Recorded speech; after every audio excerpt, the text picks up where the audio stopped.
What's up, Ragin Nation? How's it going? This is Alex Yu, and you're watching the Ragin Ronin review. I got a review for you. Last night I saw Snowden, and Snowden is the latest film from director Oliver Stone. Snowden is, of course, about the life and career of Edward Snowden, who was a former NSA employee, and he ended up seeking asylum in Russia because he learned about some dark secrets and capabilities of the US government that he found to be quite questionable, specifically in the area of surveillance. So he thought that, wait a minute, this is not right. And so he decided to leave and not come back and tell the world about it. So essentially he's a whistleblower, and when it all went down in 2013, it was a pretty hot topic because the world learned about what the United States government was doing in the area of national security and breach of privacy, or rather invasion of privacy. So it was a pretty big deal back then when it happened, and now we're going to learn about that story in the film. Now, some would call him a hero, a patriot. Others would call him a traitor, wanted for treason. Sounds pretty interesting, right? As a matter of fact, it is quite interesting. But does it translate to film that way?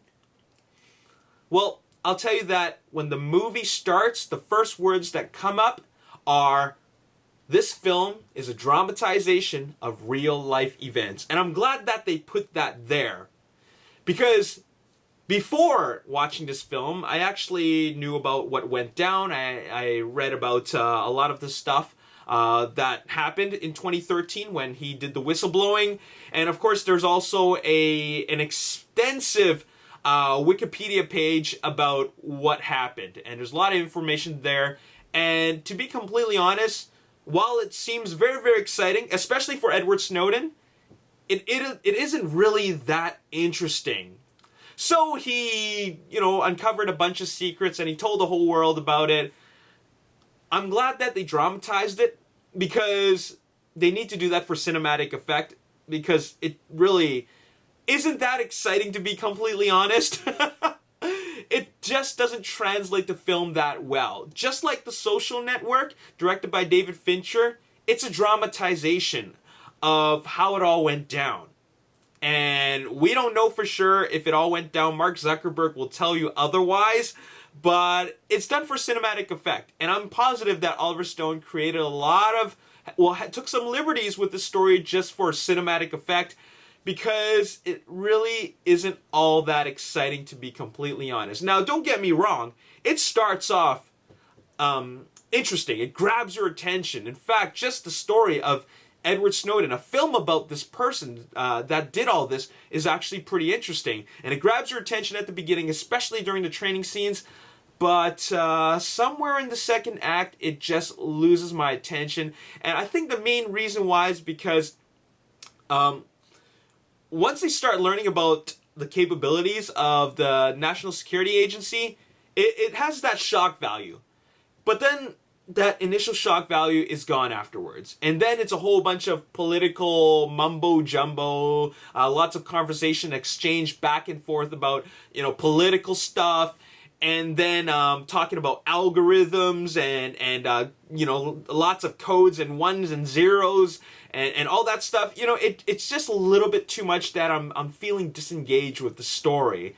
And then to top things off, we're introduced to his personal life, and which is great. Actually, I found that to be quite interesting.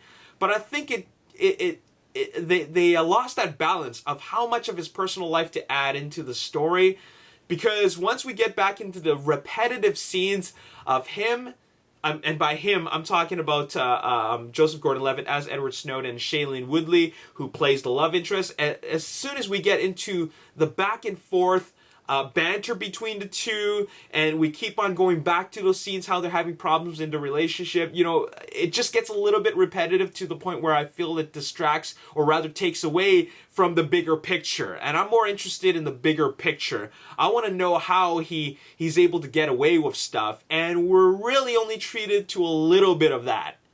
And I find that the first act was interesting because we start the development. The second act was a little bit it gets to the point where I'm just disengaged. Like, I'm trying hard to just follow the story, but it really doesn't capture my attention. And it finally gets to the third act, where it gets a little bit more interesting, because the pace of the film starts picking up. And you know what? This film is not bad in any way whatsoever. It just doesn't try hard enough to be good. And the only real saving grace about this film, other than the story, and by story I mean that, you know, the subject matter is interesting, the only other saving grace is Joseph Gordon-Levitt. Joseph Gordon-Levitt, he nails the character. I mean, he doesn't physically nail Edward Snowden. You know, that would be very wrong. But what I mean is that Joseph Gordon-Levitt, he knows the character inside and out. And he studied Edward Snowden really, really well. He talked like him. He changed his overall appearance. He understood his mannerisms, his physical mannerisms. And I felt like I was watching Edward Snowden. And there was one point in time where I was just hypnotized by his acting, where I felt like this is actually Edward Snowden. So Joseph Gordon-Levitt does such a great job with this character, and he nails the role. Like, his performance is top notch. And then, of course, you have like a pretty all-star cast, which makes the film even like more watchable in that sense. I mean, you got Zachary Quinto, Melissa Leo, Riz Ifan, Shailene Woodley's okay, but then a little I couldn't handle too much of her. You even got Scott Eastwood. I mean, he was good in his very tiny role. Who else is there? I think that's about it. Oh, Tom Wilkinson. Tom Wilkinson was good in it. So it's a pretty good cast. I think the direction was not quite up to early Oliver Stone quality. I mean, Oliver Stone's directed a lot of great films in the past. I think that he's just kind of slipping in his older age, because this film isn't up there with a lot of his earlier films. I mean, even his film before that, 2012, in 2012, he directed Savages, and I feel that Savages really suffers a bunch of the same problems that Snowden suffers, and that is, it just kind of falls apart after the really, really interesting beginning. It kind of falls apart like somewhere in the middle, and then it picks up again in the end. So it's got some of those issues, and I just believe that this is a film that it had to be dramatized for that cinematic effect. Otherwise, it's not going to be that exciting, to be completely honest. The whole fiasco really is not that exciting. I mean, when you really, really think about it. So they had to do what they had to do to make it exciting. And for that, I'm going to give it a 5.5 out of 10. A 5.5 out of 10. It's an average film. It can't seem to get out of the realm of being mediocre. And which is too bad, because the trailers really marketed this film to be a really fast-paced, exciting film. It really doesn't get that exciting. And even when it does get exciting, it feels a little bit anticlimactic. It doesn't feel like it's a complete scene. It just felt like, okay, this is pretty intense, but then like, whoa, that was it. You know what I'm saying? So I felt a lot of that throughout the movie, and I can't say that this is a film that you need to really, really check out.